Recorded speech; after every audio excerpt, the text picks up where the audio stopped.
Welcome to Happy Regatta.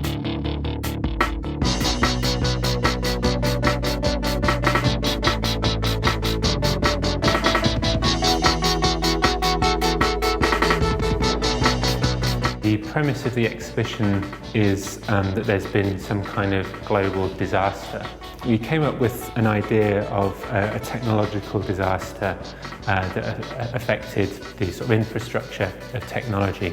So it meant that people were generally kind of intact, but the technology that we normally rely on every day was no longer functioning in the usual way. So visitors to the exhibition will find a marketplace set out for them to take part in.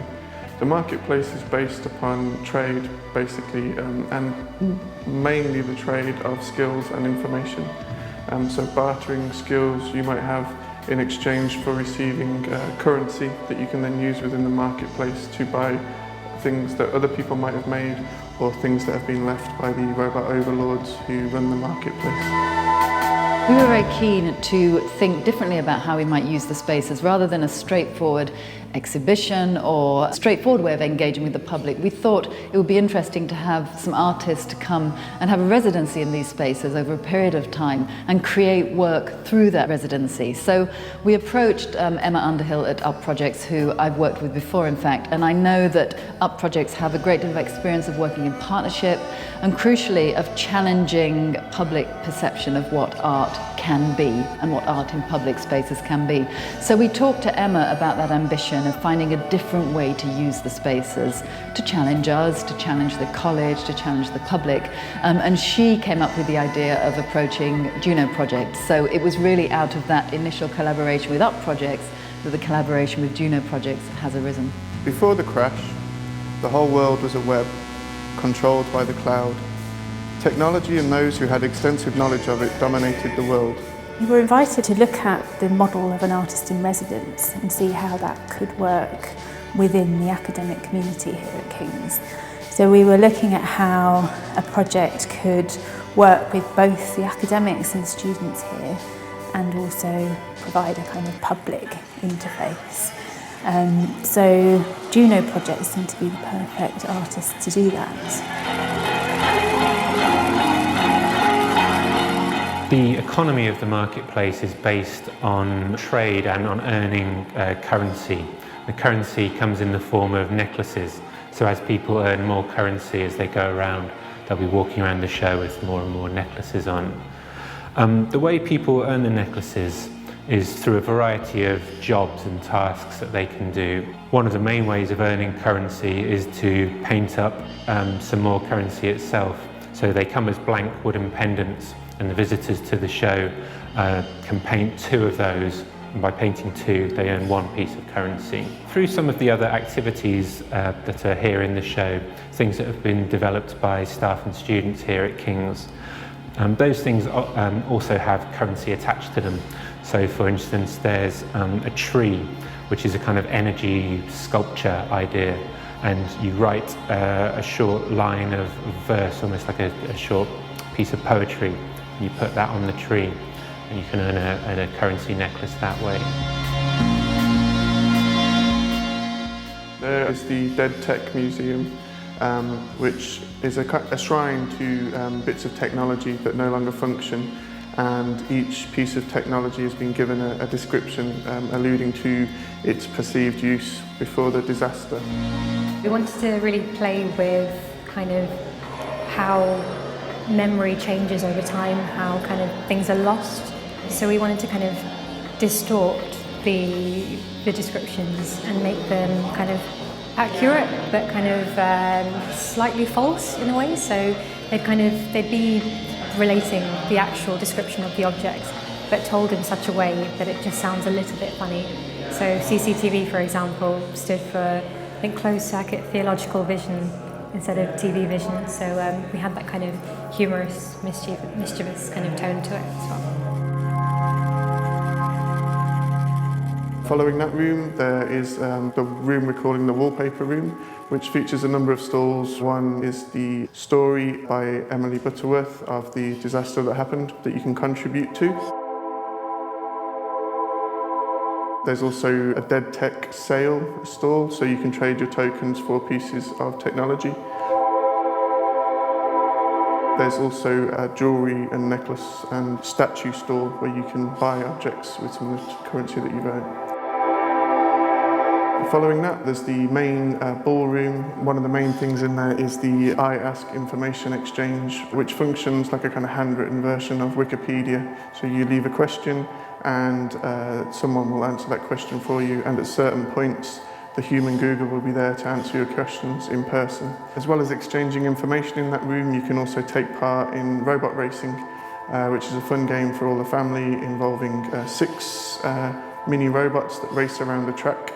And you can bet on them for fun between yourselves, or if you have some currency, you can bet your currency and double your currency up if you win. The final end to the exhibition, there's one robot who's slightly different to all the other robots, who tells you a lot more about what happened in the disaster and a bit more about the world. It's a sort of solitary robot at the end of the exhibition that you can interact with as well. A big part of this is the collaboration with the academics. So really the academics have been looking at presenting their research practice from the perspective of a post-apocalyptic marketplace or a post-digital world. And immediately that opens up all sorts of ideas and creative thinking. And there's been genuine engagement with the artists on this. And we feel that it's very much a way to move forward in how we work through projects at the Cultural Institute.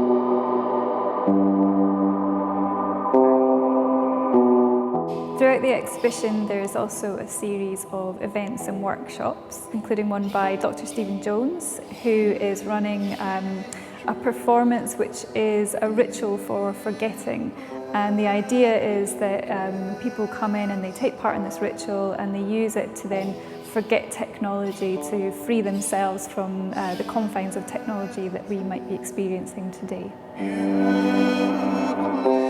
Really, my past research has been around vision and the loss of vision and blindness. So in some respects there are parallels. And so there is this aspect of loss here which does parallel the sorts of things that we've really incorporated into the ceremony. And at this hour we can finally forget this language of our regrets.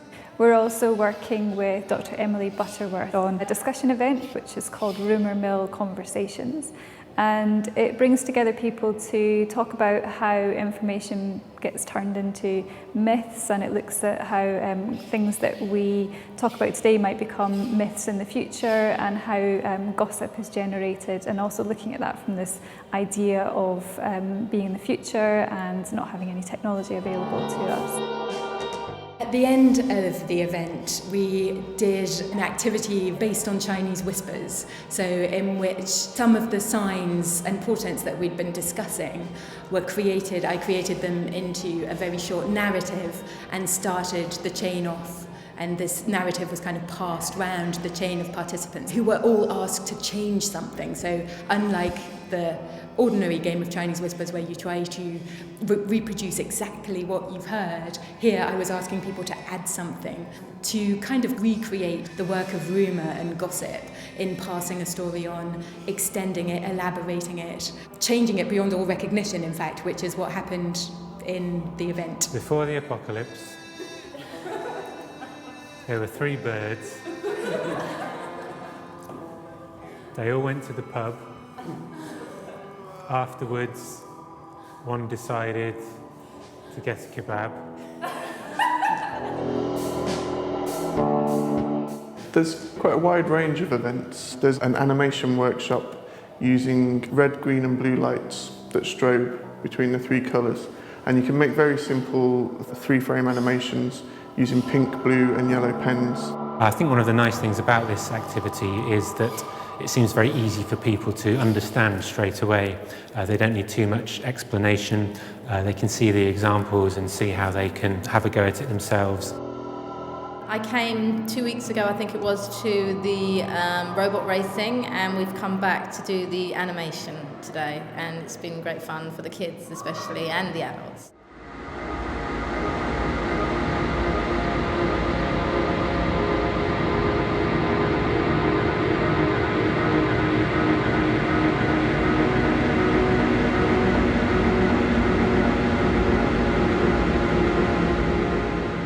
Cardboard Wars is a chance for people to make a cardboard costume and weapon and test their cardboard engineering skills against each other. There's been a really big turnout of people and lots of people have made amazing armour, amazing shields, amazing weapons.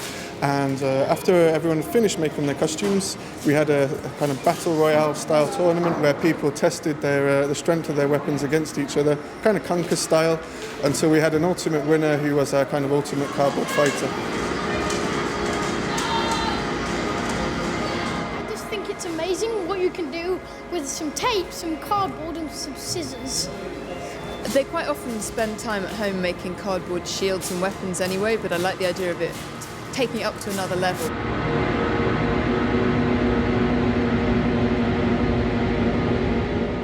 Today has been our final event of Welcome to Happy Redoubt. It's a kind of culmination of all the various projects, events, workshops that have happened over the last 6 weeks.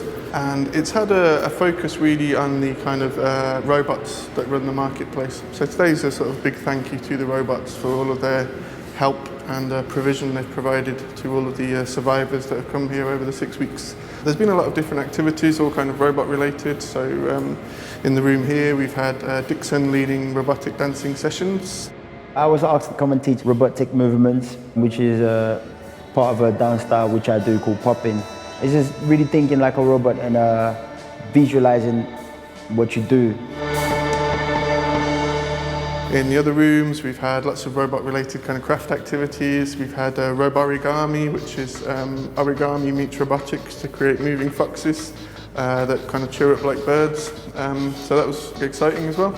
And then plasticine robots, basically, you know, anything robot-related, we've had it today. The experience here at the Indigo Rooms has been a really good one. Although it's quite a kind of bleak world that we've set it in, it's been a really positive experience. It's been great having just different viewpoints coming in and looking at this idea that we're interested in. And yeah, the whole experience, the meeting people, working with them, it just kind of sort of makes it all worthwhile, really. It's sad it's coming to an end, but it's been a great kind of 6 weeks and a great kind of 6 months, really, working with everybody on the project.